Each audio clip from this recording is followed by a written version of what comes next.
السلام علیکم ناظرین، راولپنڈی نیوز نیٹ ورک کے ساتھ میں ہوں آپ کی میزبان انیلا یوسف خان۔ آج ہم بات کریں گے ایک بڑے ہی اہم مسئلے پر۔ ہمارے ساتھ اس وقت موجود ہیں جمعیت القریش کے مرکزی صدر اور life stock and dairy development board کے ڈائریکٹر جناب خورشید احمد قریشی صاحب۔ آئیے ان سے بات چیت کرتے ہیں۔ السلام علیکم سر۔ وعلیکم السلام۔ سر، سب سے پہلے تو میں جاننا چاہوں گی اسلام آباد کی صورتحال کے حوالے سے کہ یہاں پہ جو گوشت ہے کیا وہ تصدیق شدہ ہے؟ بڑا اہم سوال کر دیا آپ نے۔ دیکھیں جی، تصدیق شدہ گوشت تو تبھی ہو سکتا ہے کہ اسلام آباد میں سلاٹر ہاؤس ہو۔ بدقسمتی سے کہ اسلام آباد میں سلاٹر ہاؤس نہیں ہے، ہم اپنی مدد آپ کے تحت اسلام آباد کے شہریوں کو افزان صحت کے اصولوں کے مطابق صاف ستھرا معیاری گوشت فراہم کر رہے ہیں۔ تو سلاٹر ہاؤس جب تک نہیں بنتا تو تصدیق شدہ گوشت عوام کو نہیں مل سکتا۔ تو حکومت وقت کو چاہیے کہ اور سی ڈی اے کے چیئرمین کو چاہیے کہ فوری طور پر اسلام آباد کی 25 لاکھ کی آبادی کی ڈیمانڈ کو پورا کرے۔ وہ کب ڈیمانڈ پوری ہوتی ہے، کب سلاٹر ہاؤس بنتا ہے، گاڈ بیٹر نو، اللہ بہتر جانتا ہے۔ باقی چیئرمین سی ڈی اے صاحب بھی کوشش کر رہے ہیں، علی اوان صاحب بھی کوشش کر رہے ہیں۔ اس حکومت کا آتے ہی انہوں نے کوشش شروع کی ہے، جو فائل دبی ہوئی تھی اس کو انہوں نے فائل کو باہر نکالا ہے۔ آغاز شروع ہونے والا ہے۔ مجھے امید ہے کہ آنے والے چند دنوں میں پی سی 2 کا ایڈورٹائزمنٹ ہو جائے گی، جس میں انہوں نے کنسلٹنٹ ایک ہائر کرنا ہے۔ کنسلٹنٹ کمپنی جب ہائر ہو جائے گی تو اس امید کے ساتھ میں بھی امید رکھتا ہوں کہ سلاٹر ہاؤس کی تعمیر شروع ہو جائے گی۔ سر، تصدیق شدہ گوشت کے حوالے سے اگر ہم بات کریں تو ہم پھر یہ کہہ سکتے ہیں کہ جو گوشت یہاں پہ فروخت ہو رہا ہے وہ سیف نہیں ہے، کیونکہ وہ پروسیس نہیں ہے یہاں پہ، وہ جو ایک طریقہ ہے وہ موجود نہیں ہے۔ اور دوسری بات یہ کہ اس میں بیسک ہرڈل آپ کو کہاں پہ پیش آ رہی ہے؟ گورنمنٹ کی طرف سے یا کچھ اور ادارے ہیں جو اس کام کو نہیں ہونے دے رہے؟ کیا اس میں کیا رکاوٹ ہے؟ کیونکہ بہت عرصے سے ہم سن رہے ہیں یہ پروسیس چل رہا ہے، کئی سال ہو چکے ہیں اس بات کو سنتے ہوئے، تو کیوں ایسا ہو رہا ہے؟ دیکھیں جی، اس میں کوئی شک نہیں ہے، کچھ سیاسی قوتوں نے بھی مداخلت کی ہے، کچھ ایسے لوگ بھی ہیں جو ملک دشمن کہہ لیں، اسلام آباد کے شہریوں کے دشمن کہہ لیں، جو ہڈل ہیں، رکاوٹ ہیں، اور کچھ سی ڈی اے کے لوگ بھی کہہ لیں جنہوں نے رکاوٹ ڈالی ہوئی تھی۔ ابھی جو موجودہ حکومت ہے اس کی سوچ مجھے کچھ بہتر نظر آتی ہے پچھلی حکومت سے۔ پچھلی حکومت نے تو جو سلاٹر ہاؤس کا پلاٹ تھا وہاں پر میٹرو ڈیپو بنا دیا تھا۔ اس حکومت نے آتے ہی اس فائل کو کھولا اور کہا کہ شہریوں کی ضرورت پوری کرنے کے لیے سلاٹر ہاؤس فوری طور پر بننا چاہیے۔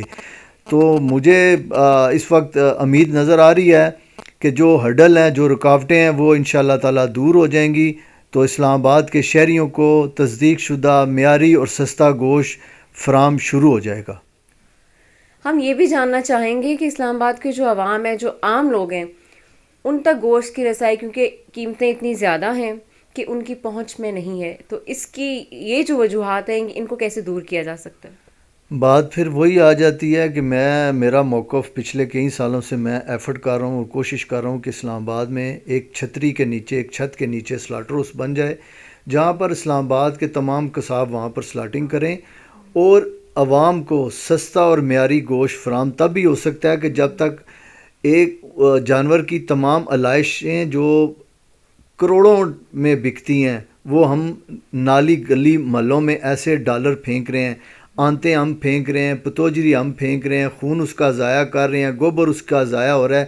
جب ہم سلاٹر اس کے اندر ہوں گے، یہ ساری چیزیں بکی ہوتی ہیں، آنت جانور کی بکی ہوتی ہے، پتوجری بکی ہوتی ہے، خون بکا ہوتا ہے، گوبر بکا ہوتا ہے، اس کے ہمیں ایڈوانس جو ان سے نا ٹھیکیدار حضرات وہ ہمیں ایڈوانس میں پیسے لاکھوں میں دیتے ہیں کہ یہ چیزیں ہمیں دیں۔ اب تو ساری چیزیں ضائع ہو رہی ہیں، ایسے ہم گلی محلوں میں، پارکوں میں ڈالر پھینک رہے ہوتے ہیں۔ اس وقت ہمارے ملک میں سب سے بڑی مارکیٹ چائنا کی ہے، چائنا ہم سے یہ ساری چیزیں لے رہا ہے، تمام سلاٹر ہاؤس سے چائنا یہ ساری چیزیں لے رہا ہے، لاکھوں ڈالروں میں، کروڑوں ڈالروں میں یہ چیزیں پاکستان سے باہر جا رہی ہیں۔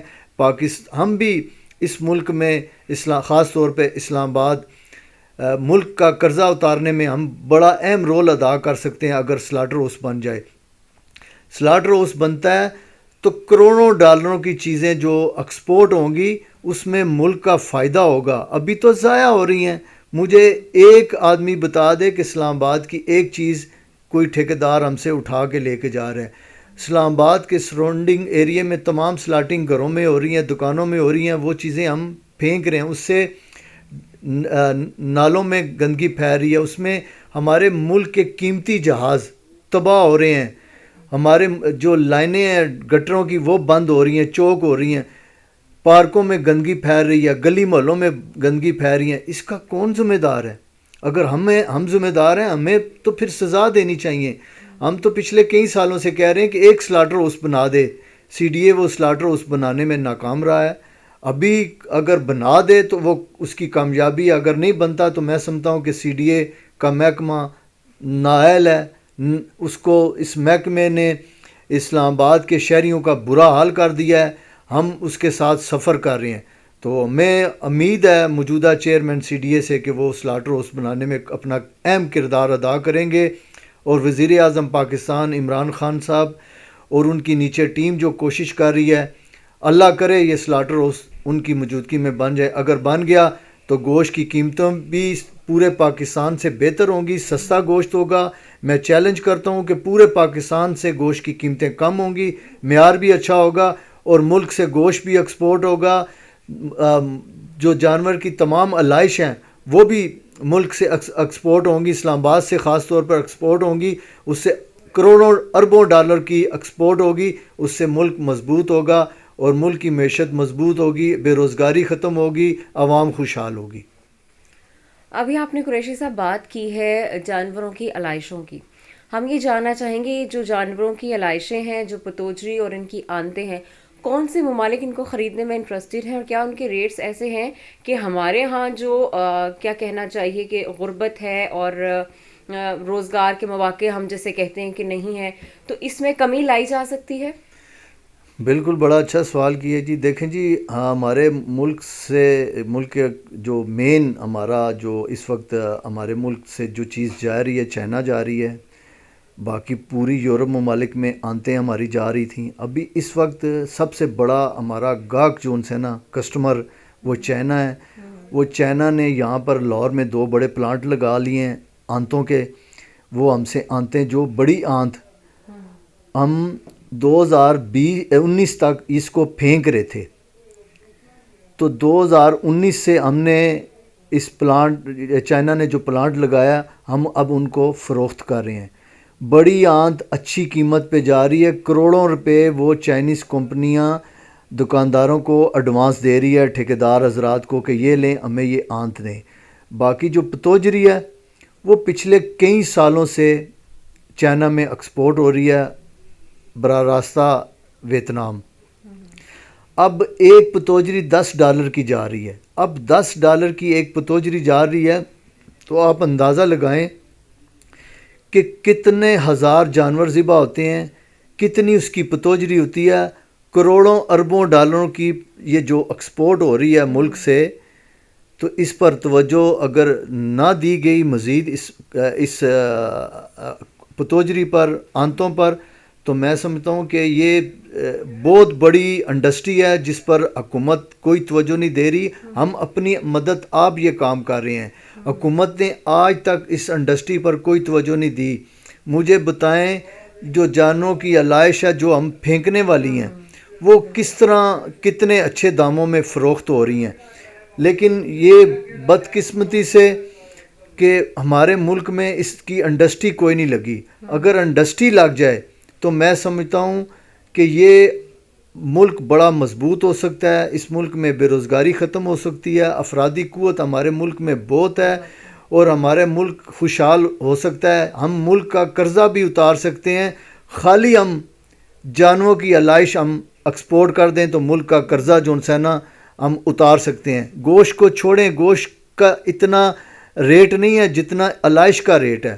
تو میری حکومت وقت سے، پرائم منسٹر سے اپیل ہے کہ اس انڈسٹری کی طرف توجہ دیں۔ ہماری چمڑا ہے، آنتیں ہیں، پتوجری ہے، کھال ہے، دیگر علائش ہیں، خون ہے، اور جانور کی جو ایسی چیزیں ہیں جو ایکسپورٹ ہو رہی ہیں، اس طرف توجہ دی جائے۔ اور اگر توجہ دی گئی، میں کہتا ہوں کہ ہمارے پرائم منسٹر کو چاہیے کہ اسلام آباد میں جو جدید سلاٹر ہاؤس بننے جا رہا ہے اس کا افتتاح سنگ بنیاد وہ اپنے ہاتھوں سے رکھیں اور ایک میسج دیں پورے پاکستان میں کہ اس انڈسٹری کو ہم نے مضبوط کرنا ہے۔ خورشید صاحب، آپ life stock and dairy development board کے ڈائریکٹر بھی ہیں، تو ہمیں اس حوالے سے بھی کچھ بتائیے کہ اس شعبے میں اب تک کیا ہو چکا ہے، اور کیا آپ گورنمنٹ سے بھی اور جو ہمارے اور دوسرے ادارے ان سے کیا ایکسپیکٹ کرتے ہیں؟ بڑا اچھا سوال کیا آپ نے۔ موجودہ وزیر اعظم پاکستان نے جو کٹے اور مرغیوں کا جو پروگرام دیا ہے، پوری دنیا میں پورے پاکستان میں اس کا مذاق اڑایا گیا ہے کہ یہ کیا پروگرام ہے۔ میں سمجھتا ہوں کہ یہ سب سے اچھا غربت مٹانے کا پروگرام ہے۔ اس پروگرام کی وجہ سے آپ یقین کریں کہ لاکھوں کٹے جو ضائع ہو جاتے تھے وہ سیف ہو گئے ہیں۔ اب وہ جو کٹے سیف ہو رہے ہیں، جو لوگ کٹے پال رہے ہیں ان کو پرائم منسٹر کی طرف سے کٹے پالنے کا 6,500 روپیہ پہلے مرحلے میں ملتا ہے اس کی افزائش کے لیے۔ دوسرے مرحلے میں 90 دن کے بعد 4,000 روپیہ دیا جاتا ہے اس کی گوشت کے پالنے کے لیے۔ جب کٹا 180 دن کا ہو جاتا ہے تو جب ایک فارمر کو، ایک ذمہ دار کو، ایک گھرانے کو 10,500 روپیہ 180 دن کے بعد جب ملتا ہے تو وہ گھرانہ خوشحال ہو جاتا ہے، دوسرا وہ گوشت کی جو پیداوار ہے وہ بڑھ جاتی ہے، تیسرا جو ظلم ہو رہا تھا، کٹا ضائع ہو رہا تھا، وہ کٹا اب سیف ہو کے مارکیٹ میں جب آتا ہے اس کٹے کی قیمت 40 سے 50,000 روپے ہو جاتی ہے۔ تو جس گھرانے کو 40 سے 50,000 روپیہ 6 مہینے کے بعد ملتا ہے تو وہ گھرانہ مضبوط ہو جاتا ہے، وہ اپنی بچوں کی شادیاں بھی کر سکتے ہیں۔ ضروری نہیں ہے ایک کٹا پالیں، 2 پالیں، 3 پالیں، 10 کٹے پالیں۔ اس ملک کی معیشت مضبوط ہوگی، گھرانے مضبوط ہوں گے، بے روزگاری ختم ہوگی، ملک کی معیشت مضبوط ہوگی۔ یہ پرائم منسٹر کا جو پروگرام ہے ہم اس کو اپریشیٹ کر رہے ہیں، اپریشیٹ کرنا چاہیے عوام کو بھی۔ دوسرا پرائم منسٹر کا جو پروگرام ہے مرغیاں پالنے کا، پرائم منسٹر کی طرف سے، وزیر اعظم پاکستان کی طرف سے 5 مرغیاں اور 1 مرغہ جو 1050 روپے میں دیا جاتا ہے۔ آپ یقین کریں کہ میں ایسے گھرانوں کو جانتا ہوں جن گھرانوں میں مزدور ہیں، چھوٹے چھوٹے گھروں میں لوگ رہتے ہیں، انہوں نے مرغیاں پالی ہوئی ہیں اور اس گھر میں 4 سے 5 انڈے جب روزانہ کے آتے ہیں، وہ جو ان کے گھر میں کھانے پینے کے لیے کچھ نہیں ہوتا، وہ اپنے گھر کی جو مرغیاں انڈوں سے اپنے گھر کا اخراجات بھی کر لیتی ہیں، ایک وقت کی ہنڈیاں بھی پکا لیتی ہیں۔ تو مزدور کو اگر 500 روپیہ دیہاڑی ملتی ہے تو اپنے بچوں کو وہ 2 انڈے خرید کر نہیں کھلا سکتا۔ تو یہ جو انڈے مرغیوں والا سسٹم ہے اس کو بھی میں اپریشیٹ کرتا ہوں، بہت اچھا منصوبہ ہے، اور خاص طور پر اسلام آباد سمیت پورے پاکستان میں جو منصوبہ چل رہا ہے لوگ اس سے بڑا فائدہ اٹھا رہے ہیں۔ اور دیسی مرغی ہے تو دیسی مرغی، اچھی نسل کی دیسی مرغیاں بھی مارکیٹ میں لوگوں کو مل رہی ہیں۔ تو یہ منصوبہ بہت زبردست ہے، اس کو میں خراج تحسین پیش کرتا ہوں پرائم منسٹر صاحب کو کہ ایسے منصوبوں پر مزید توجہ دیں، یہ کٹوں اور مرغیوں کے منصوبے کو ڈبل نہیں 4 گنا زیادہ بڑھا دیں تاکہ اس ملک میں بے روزگاری ختم ہو سکے، اس ملک میں معیشت کا انقلاب آ سکے، لوگوں کے گھروں میں خوشحالی آ سکے۔ تو میں وزیر اعظم پاکستان سے اپیل کروں گا کہ اس پروگرام کو جتنی جلدی ہو سکے بڑھا دے اس پروگرام کو۔ بڑی مہربانی۔